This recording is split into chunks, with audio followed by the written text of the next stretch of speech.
за Света Петка и нејзино празнување.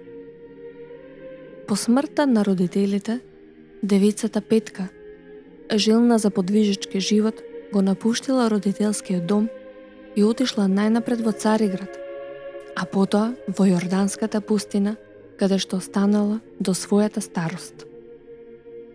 Незиниот долг, пустински живот, во молитва и пост, може да биде спореден со 40 дневницата која што Исус ја спроведол в пустина.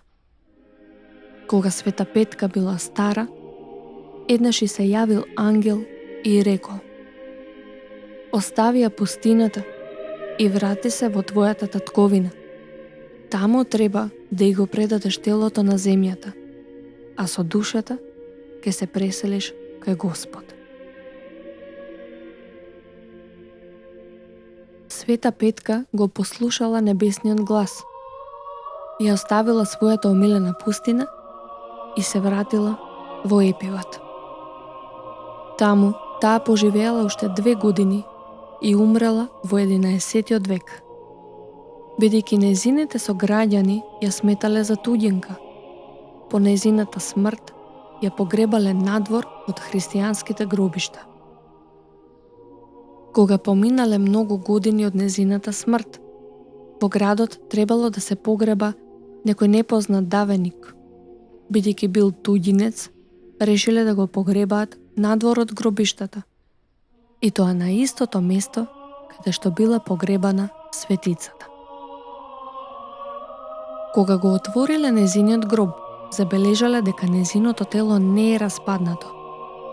Се зачудиле, но помислиле: ако ова тело е свето, Бог тоа ќе го открие преку некакви чуда.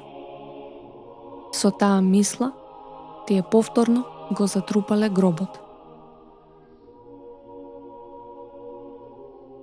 Ноќта, еден од работниците што учествувал на погребот, по име Георги, на сон видел некоја царица, седната на пресветол престол и обкружена со светли војници. Еден од војниците му се доближил, го фатил за рака и му рекол: "Георги, зошто така го омаловаживте телото на преподобна Параскева и крај неа погребавте смрдлив труп?" Потоа и светлата царица му рекла: "Побрзај и извади ги моите мошти и положи ги на честно место, зашто не можам повеќе да ја трпам смрдејата од оној труп. Зошто и јас сум човек, а моја татковина е Епиват, каде што вие сега живеете." Таа ноќ ист сон сонувала и некоја благочестива жена по име Евтимија. Утредента, тие двајцата ги раскажале своите виденија на сите. Кога тоа го слушнал благочестивиот народ, со свеќи побрзале кон моштите на Параскева, а со стравопочит ги изваделе од земјата, радувајќи се како на скапоцено богатство. Светите мошти свечено биле положени во црквата Свети Петар и Павле во Епиват. По молитвите на преподобна Параскева се давале многу исцеленија на болните, слепи прогледувале, уци проодувале, секакви болни и демоопседнати добивале здравје. 2 века по смртта на Света Петка, со Цариград и околината владееле крстоносците. Во 1238 година бугарскиот цар Јован Асен успеал од нив да ги преземе светите мошти и да ги пренесе во својата престолнина Трново. Тогаш царот го испратил блажениот Марко, митрополитот Преславски, со многу епископи и свештеници, за светите мошти на преподобната да ги пренесат во Трново. Во Трново, светите мошти биле свечено пречекани и положени во придворната црква, каде што почивајки, точеле разновидни исцеленија на сите што со вера им пристапувале. Кога турскиот султан Бајазид го зазел Трново, моштите на Света Петка се пренесени во Влашка, Романија. А кога во 1396 година и Романија паднала под османиската власт, српската царица Милица го замолила султанот Бајазид да ја дозволи да ги пренесе светите мошти во Србија. Султанот се согласил и моштите на светицата биле пренесени во Белград, на местноста Калемегдан. Кога во 1521 година султанот Сулејман II го зазел Белград, ги запленил и светите мошти на Света Петка и ги поставил во своите дворци.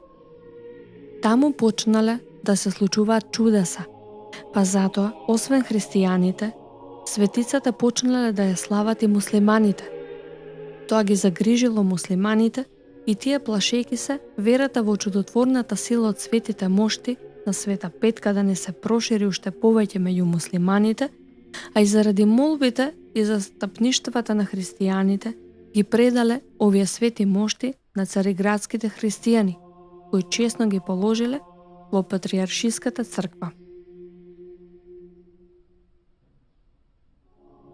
Незините мошти низ вековите биле пренесувани во Цариград, во Велико Трново, па пак во Цариград, па во Белград. Сега тие се наоѓаат во Романија, во градот Јаш.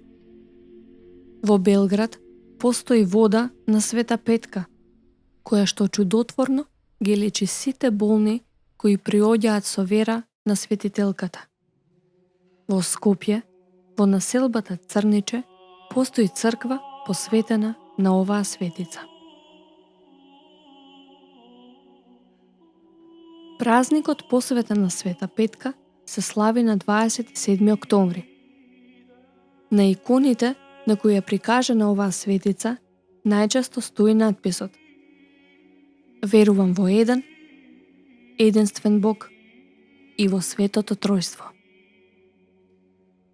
Еден од обичаите кои се практикуваат на празникот на Света Петка е петолебие, кога луѓето носат 5 лепчиња во црквата, во спомен на настанот од Библијата, кога Исус Христос со 5 леба нахранил 5000 луѓе.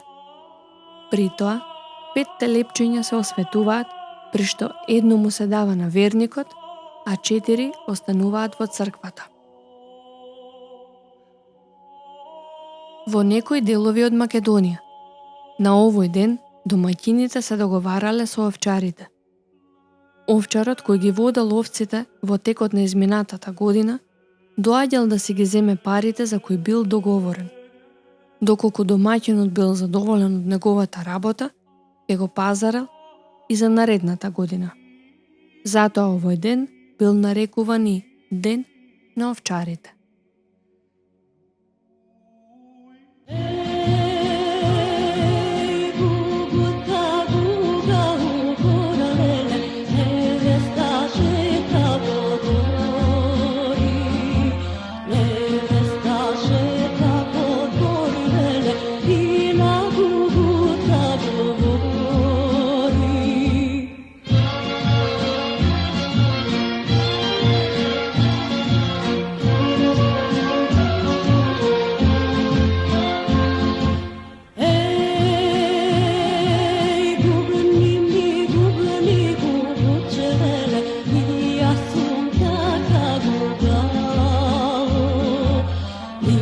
Assunta